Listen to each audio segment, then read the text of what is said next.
Morning, Juan Carlos. I'm so happy to have you here with us. My name is Ana Villegas. I am in the board of the center, and I am a former CMO for National Instruments and Affinipay. And very thrilled to have Juan Carlos here with us today. He is calling from Panama, and he's a successful businessman, business partner, have working in technology and in the government. So I wanted to start this session by asking you, Juan Carlos, to share about your journey. Thank you, Anna, for having me for this interview. I started in the toy industry, managing global brands such as Hasbro, Lego, and then I moved on to multinational companies. Was a corporate marketing manager for Samsung Electronics, which have a big regional operation here in Panama.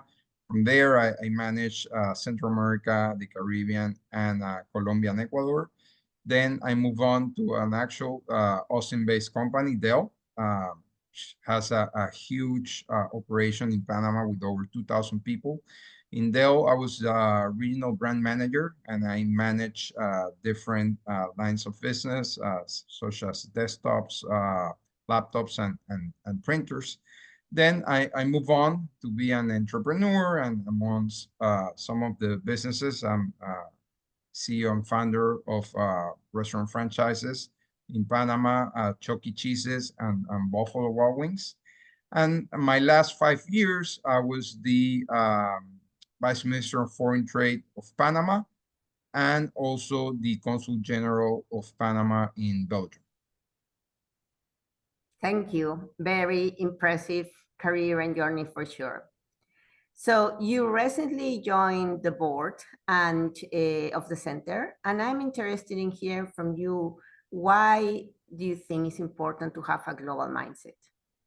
It's very important to have a global mindset, and I think especially after the pandemic, technology has bridged the frontiers and the lines of the world. It's so easy now to get in touch and have virtual meetings basically with anybody in the world. So for me, the world has shrunk, and if you don't have a global mindset, you cannot be successful doing business today. I'm going to provide you with a anecdote from one of my businesses when I started Chuck E. Cheese franchise in Panama. In the US, it's very popular, the salad bars, for example, but not so much in Panama. So I suggested to do, instead of coffee bar, place where you could sell desserts, coffee, frappuccinos, and it was such a success in Panama that this concept was not only replicated in Latin America, but across the world, in the Middle East, and so on. So having that global mindset helped a US business be more successful around the world, for example. And that's a huge, deal breaker for businesses. Um, you've been leading teams and you've been leading companies. Why do you think it's important when leaders are looking at talent, bringing talent into the organization, to bring people who have a global mindset? As a leader, the first thing you need to know is that you don't know everything.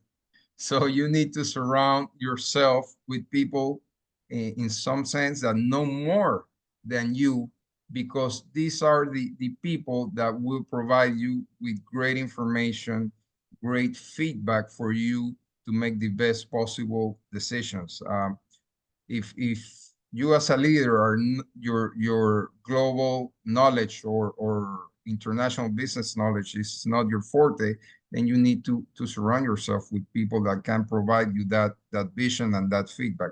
I'm going to provide you with another anecdote from my time in government. I was in a meeting with a former mayor of New York, Mike Bloomberg, and what he gave us as advice, and this is one of the most successful, richest persons in the world, is basically that. He said, you need to surround yourself with people that know more than you, because these are the people that will give you the right feedback for him as a leader to make the best business decisions. So it's really important to have a strong team and people that are top notch that can help you as a leader and the company grow.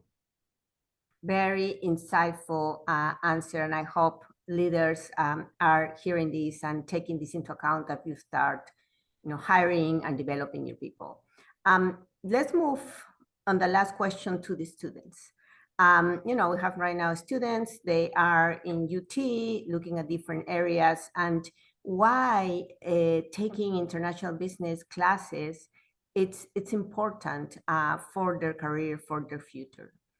It's, as I mentioned before, we live in a globalized world. And you can take the smallest business possible, and that business will have a global view. For example, if you have a product and you open a store, an Amazon store for just one product, and you're the sole owner of that store, you have a global audience. So you need to start thinking about the different taste tests, the cultures of your customers, and understand if your product not only applies for your target in the US, but if it's going to be successful in Europe, in Latin America.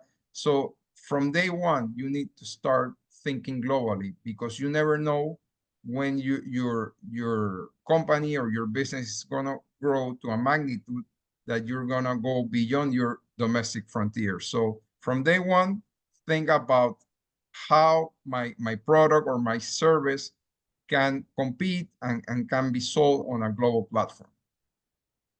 Love it. Well, thank you, Juan Carlos. This has been a very insightful session. Thank you for taking the time and joining it. Thank you, Anna, for having me.